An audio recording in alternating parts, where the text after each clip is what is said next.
Mas eu acho que em cima dessa pauta aí do Marcelo, sobre esse sanguessuga, sobre esse incompetente, né, vale muito o tema do Júlio, que é sobre aquela agregação das pesquisas eleitorais que o Estado de São Paulo fez, que eu achei sensacional. Júlio, conta para nós um pouquinho sobre esse assunto, para a gente entender, você que foi ao fundo nesse assunto aí. Então, Jean, Marcelo, quem está nos assistindo. Na semana passada, o Instituto Datafolha apontou que o ex-presidente Lula, né, lidera a corrida eleitoral com 21 pontos percentuais de vantagem. Já no levantamento do Poder Data, também da semana passada, essa vantagem é só de 8 pontos. Aí a gente se pergunta, né, qual desses dois resultados está mais perto da realidade, né? As 12 pesquisas eleitorais que foram divulgadas no mês de maio indicam a mesma ordem da disputa, né? O petista vem em primeiro lugar, seguido pelo Jair Bolsonaro, e logo em seguida, não, há uma distância muito grande, o Ciro Gomes, né? Mas essas pesquisas têm números muito diferentes, muito díspares entre si, né? E com o objetivo de responder essa dúvida, né, o Estadão desenvolveu o seu agregador de pesquisas eleitorais. Tá? Só que não é o primeiro, vamos só pontuar isso. A UOL parece que já tem alguma iniciativa nesse sentido também. Bom, nesse caso do Estadão, trata-se de um aplicativo online interativo, né, que usa dados de todas as pesquisas, considerando suas particularidades metodológicas, para calcular a média que eles chamaram de média Estadão dados, né? MED.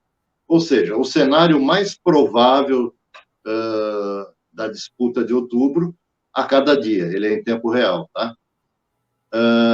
Hoje, segundo a média Estadão Dados, baseados nos dados das pesquisas das últimas semanas, Lula tem 46%, ou seja, 16 pontos percentuais a mais que o Bolsonaro, que vem com 30%.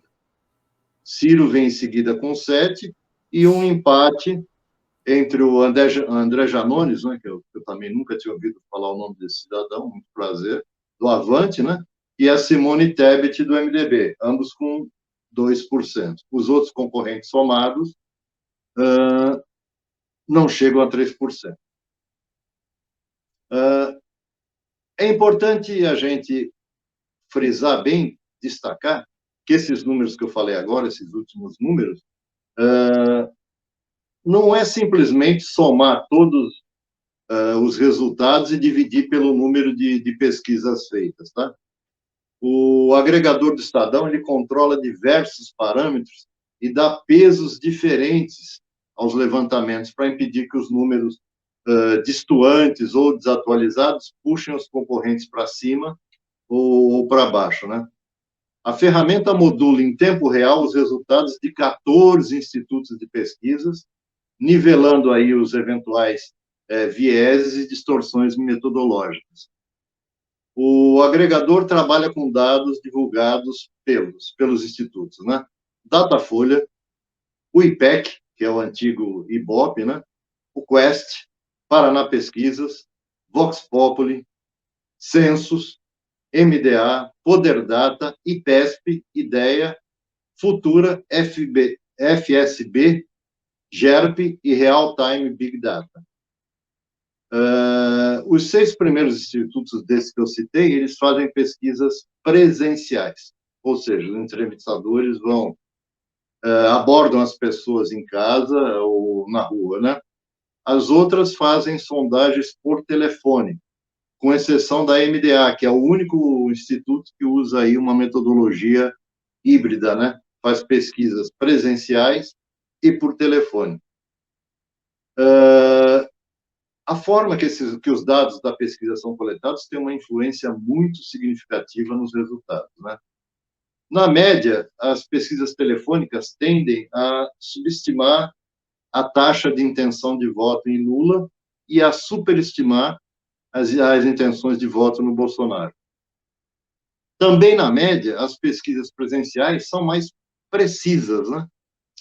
Ao atribuir a taxa de intenção de votos em cada candidato.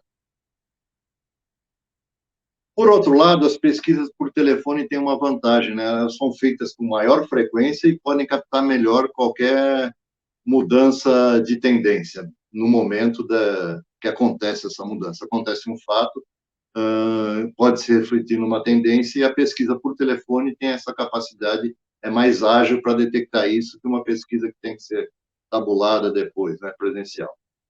A média Estadão Dados considera o desempenho de cada candidato nos 2 tipos de pesquisa. E o aplicativo permite, como vocês estão vendo aí, visualizar separadamente as médias das pesquisas presenciais e das pesquisas telefônicas.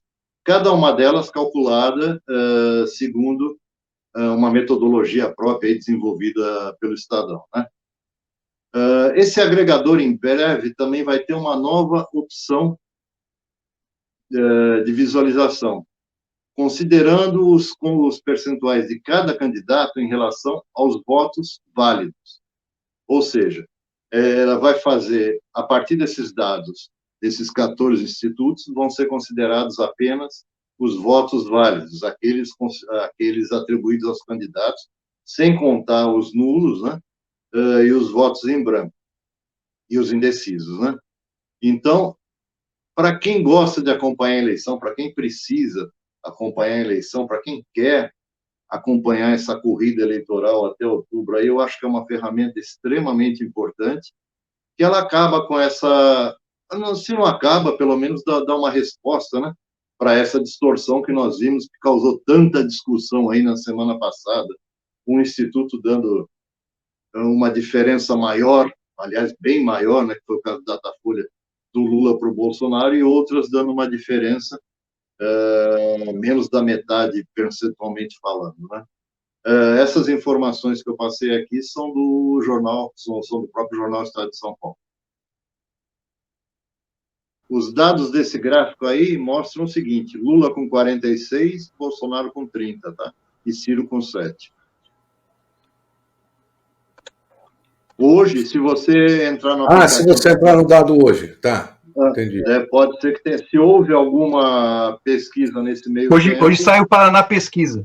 Então já deve ter tido alguma alteração. E a distância deu 6% só a distância entre Lula e Bolsonaro. Então já tem alguma modificação no gráfico. É um instituto que...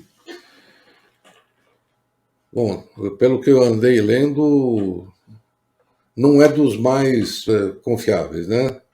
Quando o Cláudio Humberto elogia muito o Instituto, eu já ponho um pezinho para trás. Exatamente. É verdade, é verdade. Acho que foi bom, interessante. Vamos, Júlio, já que você está com esses dados de agregadores aqui, eu vou convidá-lo para toda semana dar uma pincelada de como é que anda esse assunto. A gente pode levantar agora com a proximidade das eleições, mas aí eu vou também agregar aos agregadores o UOL também. O UOL também tem um agregador bastante interessante. Então a gente pode comparar os 2 agregadores. Legal.